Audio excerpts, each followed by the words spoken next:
guys' age. And I do a lot from the shoulder and the collar tie that I stole from Cale Sanderson. But I have a feeling that a lot of you young guns guys do a lot from there. And I actually prefer from the elbow much more.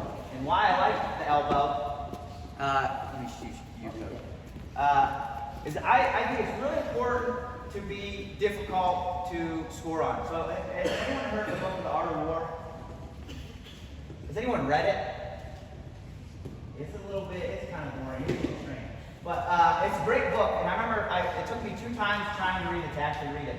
First time I read it, it starts talking a lot about defense and how you have to have really good defense before you become offense. And at the time, I'm like, I'm all about offense. I want to score points, which I feel like that's kind of how wrestlers feel.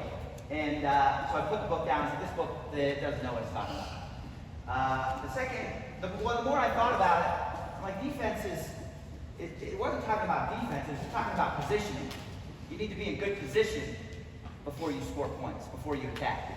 And that resonated with me, right? So if you want to have a good offense, you have to eliminate all risk. You want to have a low risk, high volume offense. And to do that, it's not defense like this book was saying, it's defense as in positioning, right? And what I love about elbows is a lot of guys, they get crazy in the hand fight. They think, all right, hand fight's about being tough, and I'm just going to brawl with this guy, and I'm going to just be tougher, right? So they start doing stuff like this. But at any point, if coach sneaks underneath my arms, he's going to have access to my legs, right? Which is no good. Bad positioning. And what I love about elbows is if I just keep my hands down and come into this guy, he's going to put his hands on me. And now I can grab his elbows. Now when I'm here, he can't shoot with these hands down, right? I'm in good position. Now I can attack. And the other thing I like about elbows is most people, especially high school kids and a lot of guys I work with now on our college team, they are a little nervous to come forward, right? Because when you come forward, there's some risk involved, right? This guy, now all of a sudden I'm in the danger zone, you can try to grab my legs. And you have to get confident coming forward if you want to win matches. You have to take the match to the guy to get to your positions, to your ties. And what elbows does is if I grab an elbow tie here, if I'm not coming forward into coach, he can snap me down the mat, right? And I have no post to stop him. So with elbow ties, it forces you to come forward into your opponent, which is a really good thing, right? That's what you want to do. So when I get to these elbow ties, I like to get one wrist, one elbow. So see how this hand, all right, where I want to be. This hand here, I'm going to take it down to this position here. And now once I get this, I'm going to pull it tight and get into coach here. Right? I'm not walking like this, because if I'm walking like this, coach can still put me down. You want to be pushing your opponent up as you fence into him, is what I call this here. So notice how I'm stepping this foot closer and coming forward and resetting. Stepping forward, resetting. Stepping forward, resetting. So this way, if coach tries to pull on me at any point, I'm going to be okay, just fine. Okay? Now what's going to happen at some point there, coach is either going to walk out of bounds, it makes him look real bad, and I'll start getting those stall calls. Or he's going to come back into me, right? Or circle, but it's kind of the same thing as coming back into me. So when I start feeling this pressure back into me, now I'm going to do what is to me, the critical part of this series. If you want to take people down, you don't need setup. You need to break their stance. And then once you break their stance, you just grab their leg. All setups are just a version of that, all right? So when I feel this pressure back into me, I'm going to do what I call a slip. And if you watch a lot of foreigners and some freestyle guys, this is becoming extremely, extremely popular. So when I get this pressure back into me, I'm not going to do an elbow pass, which is what most people are. And this is good stuff, right? But I like to slip a lot better because it helps me break a stance. And when I go to shoot here, coach knows what's coming here. He's felt this before. He's ready for it. So I'm not going sideways. I'm going straight down to the mat. Not literally, metaphorically. I want to try to knock myself out on my knee. I'm taking my head straight down to my knee, and I'm trying to put my eyeball on my knee as I slip my head down. Obviously, you're going to move your feet too. So I come down here, I'm going to take my head straight down, and then I'm going to look to headbutt my knee as I move it back and pull my opponent down to the mat here, right? And now you're in this front headlock position, which is really good. All right. Sometimes they scramble out of it, well, at that point you will have broken the guy's stance. So again, I'm coming into my opponent. When I feel him, I'm coming straight down, and this is what it's going to look like more often than not. You're not always going to get their hands to the mat. I'm going to take my head down, and his hand is like a shelf. My head is a shelf for his hand, and I'm trying to take the shelf away. So when I come here, this is the only time in wrestling you're allowed to put your head down. Just 1 second, here. Now see how this good position I have on my opponent here. He's in a really tough spot here, right? I can tap this leg, right? Or I can just hold this tie. I can come back to this position here and just really make him freak out. And what I want you guys doing to drill this, this is kind of how I do things, is go ahead and grab here. When I slip down, I'm going to beat him for a little bit, and then I'll let go, and he's going to touch you with this hand again. Now you can do the other side. Now one little trick here that you can do here, see at first he's scared, right? They don't want to call it right away because I have him beat.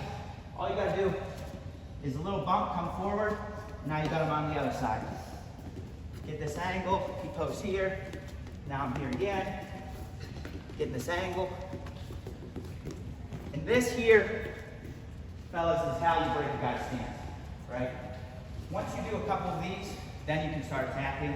And if you get a really good one, like the first one I showed, you can get him down the front headlock and score with that. But that's going to be kind of tough on the best of guys. So let's just start here. Any questions on that? All I want you guys doing again, slipping straight down, keeping my head out of the way, and circling. Letting go of the far one.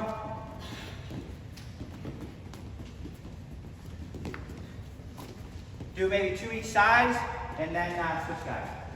Everyone got it? Yes, sir. Scores the point, so he gets he skips instead, right? But you want to focus our war on the positioning, the defense. If you get an edge on this guy, you don't want to lose it. You want to keep it. Make him waste his resources, his gas tank, right? So when I get to this collar tie position here, don't be in a rush to just get here like this.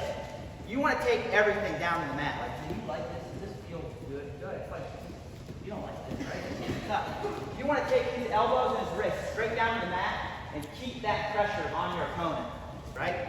So when I get here and I take this straight down, keep these arms and stuff down. Make him fight himself up, right? Don't be in such a rush. And see how I'm still heavy on this? You feel that?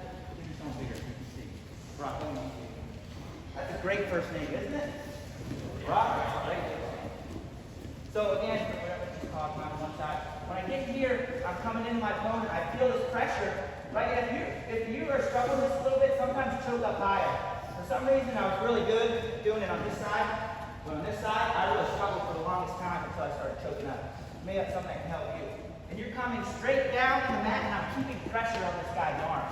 You don't want to be like pulling it and squeezing it, but I'm just falling my weight into this. And Brock can tell you he feels this, and it gets hard for him. And then you can start pushing the wrist, get him back on you. And you really can start to wear on the guy just by kind of leaning into this arm here and making him use those little resources.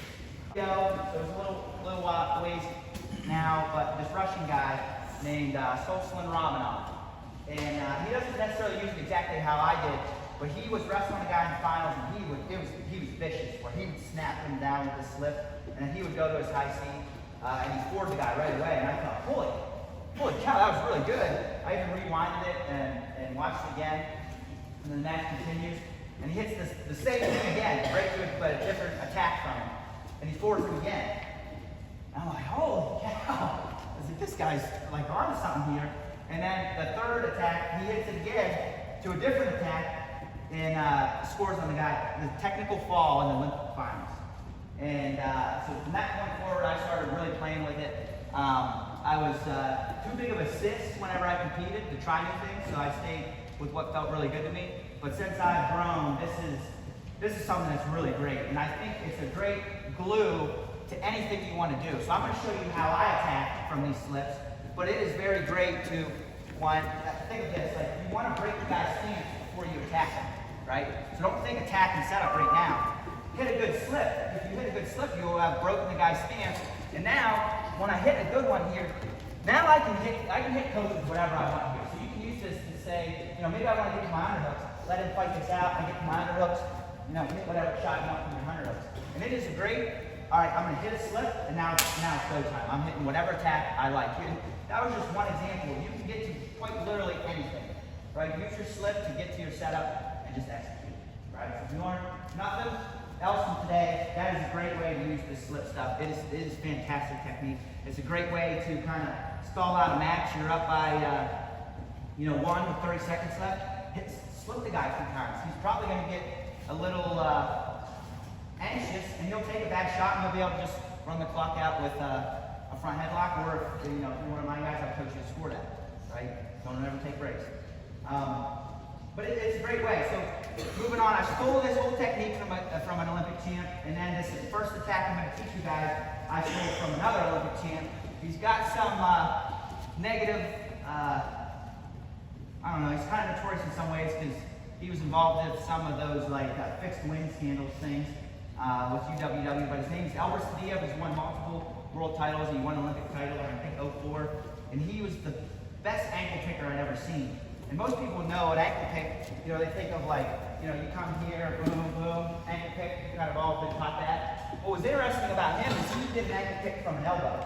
And I had never, like in my day, you didn't see it ever, besides him. Nowadays, Jack Forrest, you see, kind of will hit some ankle picks from the elbow. He's extremely good at it. And maybe that Luke, the Sem kid, how do you say his last name? Lilladon? Yes. I've seen him hit it before, so it's kind of starting to come back again. But it is really, really good stuff because again, there's no risk when I shoot this attack. And if I miss, I come back up and I go right to the next thing. And that's what I love about it. Low risk, high volume offense. So when you hit this, you want to get your opponent to a position, you want this tie here. You can still hit it from here. It's not as good because you don't get the guy going backwards as much. But what is useful for this, if to get to this position, right, he's on my head and I want him, on an inside tie, I would just slip this guy a couple times, boom, and then eventually he starts coming down to this because he doesn't want to slip. Because notice, I can't slip this, right? So after a couple slips, I can get this guy on that inside tie. And sometimes, if you wrestle guys that like inside ties, you can get them there pretty much easier, right? So we're not going to drill it because I don't want you guys focusing too much else besides this move. But if you can't quite force that tie, slip the guy a few times, and once he kind of gets his hands flipped to the mat, he's going to say, all right, well, I got to change something. And they'll always go to that inside tie and boom, you got him where you want. So this attack here, how you're going to want to hit it is you want to circle this back leg to you. Your back leg does all the pulling. And again, you're not pulling this way, I'm pulling down, right?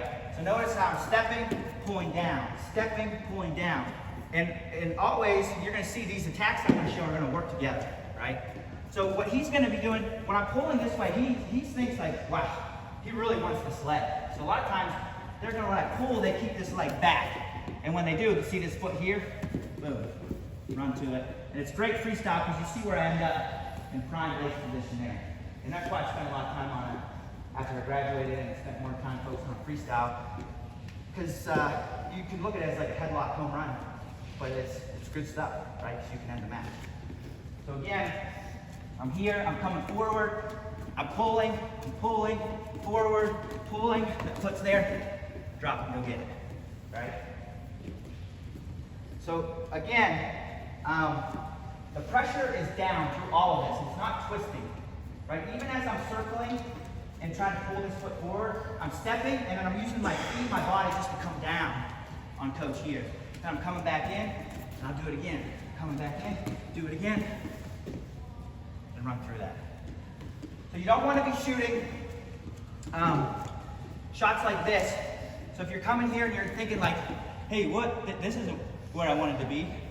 You're not coming down enough. You're not throwing the tie up through them. You're almost throwing the tie kind of like a duck hunter. So when I come down and throw it like this, see how coach has no choice but to go backwards. It's just a little into the guy. Circle down. Or in folk style, just pop up to your turn. Pretty simple. And in the Olympic finals, he wrestled an American, Jamil Kelly. And Kelly was training to beat this guy. He was kind of the top dog at the weight. And they thought they had solved the equation. Hey, just switch your stance. You can't get to that leg. And what you're going to see is if you master the footwork, it lets you do a true misdirection. Most misdirections, guys, they fake this way, but they know all along they're coming back this way. I think they're great, but it's a big risk because if I, think this leg's going to be there, and I go boom, boom, and I'm wrong on that, now I'm in pretty rough shape. This move allows me to do that, but I can truly pick, all right, do I want to attack this leg or this leg? And that kind of stuff was what made Cael Sanderson so lethal. He could attack both legs with one simple attack. So in the finals, Tadia was circle pulling, but this leg wasn't here. He was circle pulling, this leg wasn't here, right? Getting into the guy, circle pulling.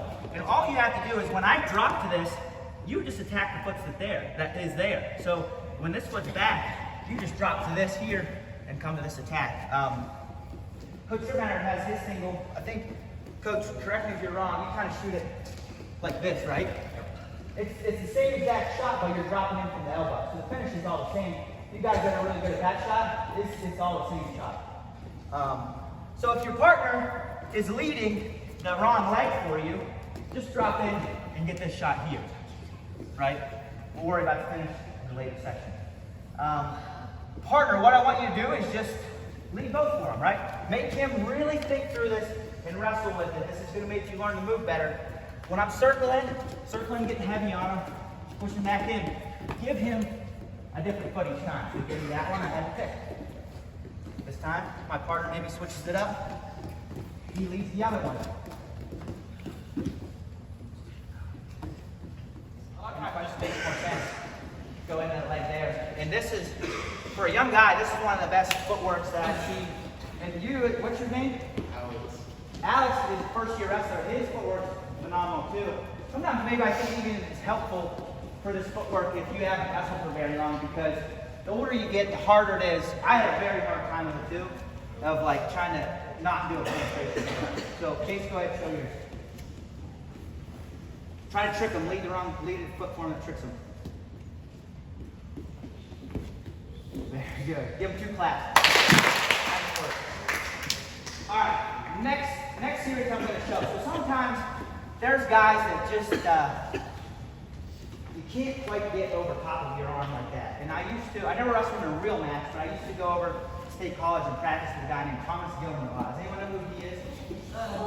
Holy crap, is that guy tough? I've had like 3 camps with my friends. Really? Yeah. Super tough wrestler. And he's extremely disciplined. And back to the art of war, that positioning thing, or what they were calling defense, I think is actually positioning. I had never felt anyone like him. He was a lot smaller than me, or at least competed at a weight smaller than me. But he would move me around as if I weighed like 30 pounds. I just felt like, oh my gosh, how is this guy bullying me so much? And this positioning thing is how you do that to guys.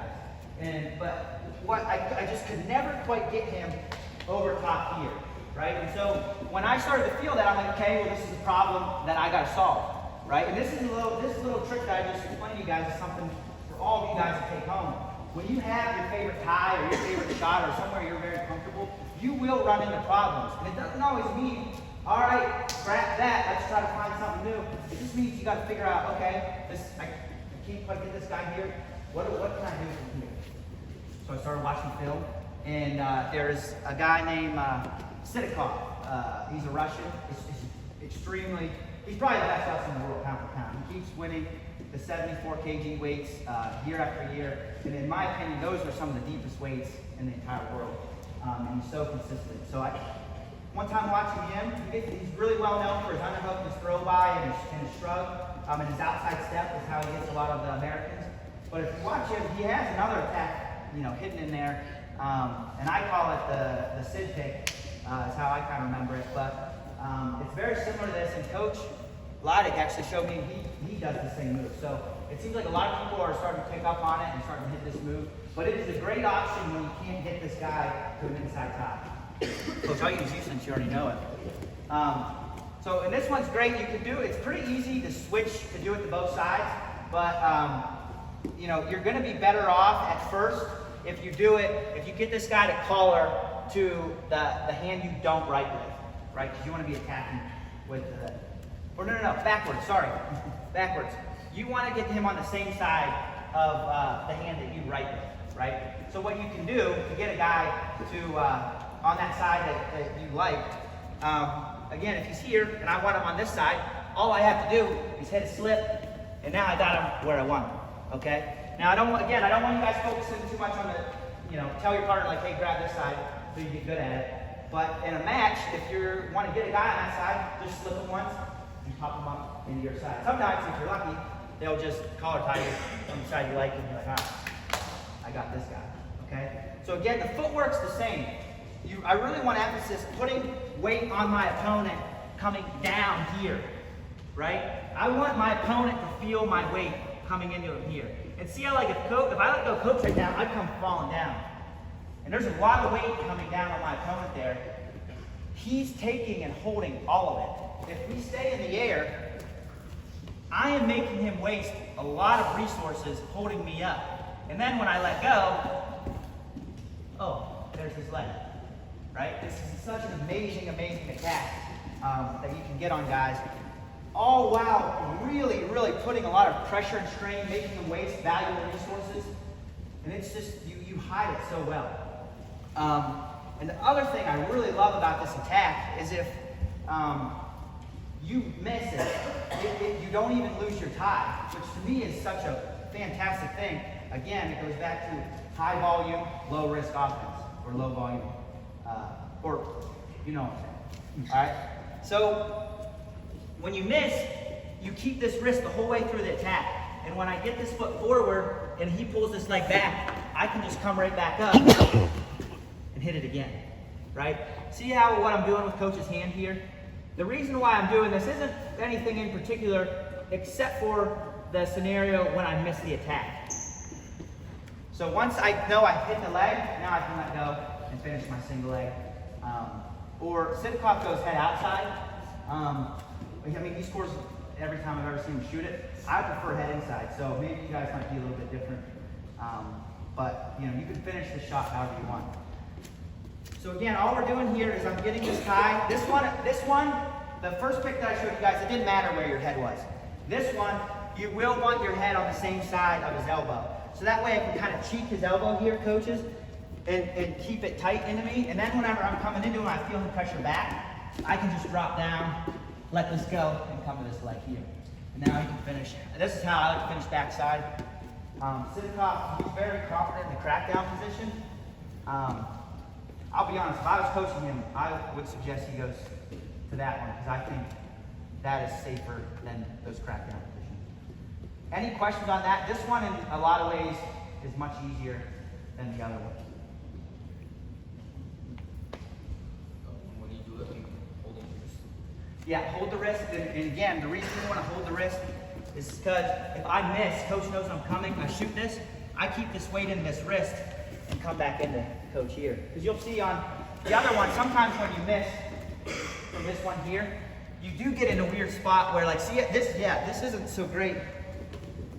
And that's why a lot of times I'll hit the guy, like this will be my bread and butter. I'll be like spamming this one in matches, because if I miss, no big deal. And this is what I love about it. See how I took an attack and I'm still right here where I want to be. Getting pressure on coach, making him feel my weight, coming to it. And instead of bringing it in twice, I guess you guys know how to switch directions now. If he's leading this leg, right, there's nothing to lead this leg. There's no reason why you can't just shoot that across there too. And again, I really want to emphasize the moving down and like really making my opponent feel my weight here. This is the key. And I don't have to go every time. You can think of it as I'm almost faking every time I do this. And he will react. And the times he doesn't, you can come forward. And when it's time to go again, right? This one, especially, you can pull down this way. So see, I'm stepping here, coming down. You can even pull like this here, and then drop your foot back.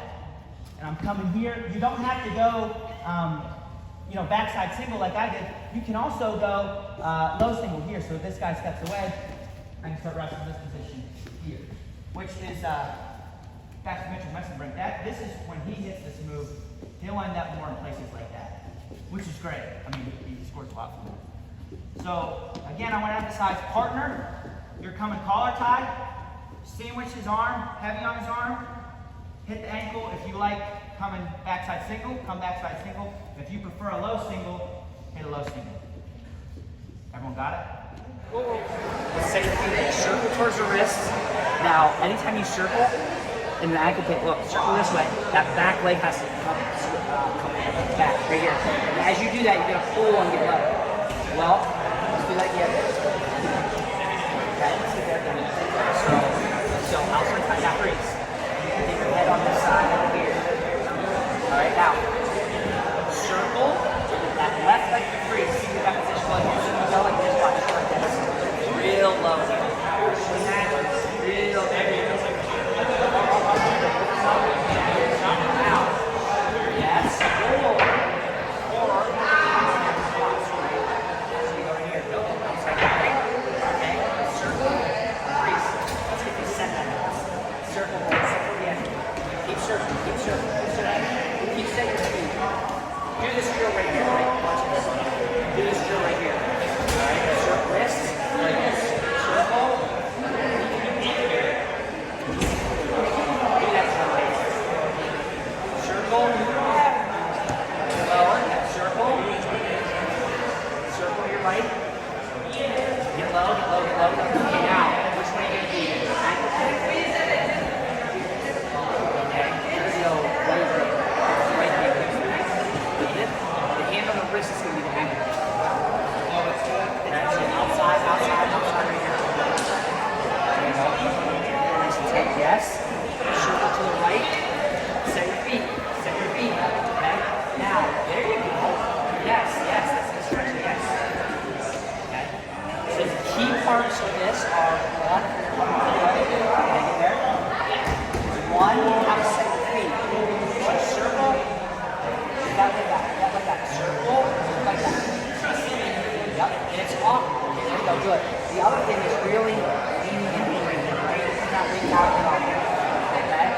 Good. And then the third, the hand on his wrist is going to go to an ankle. Right now, it goes ankle.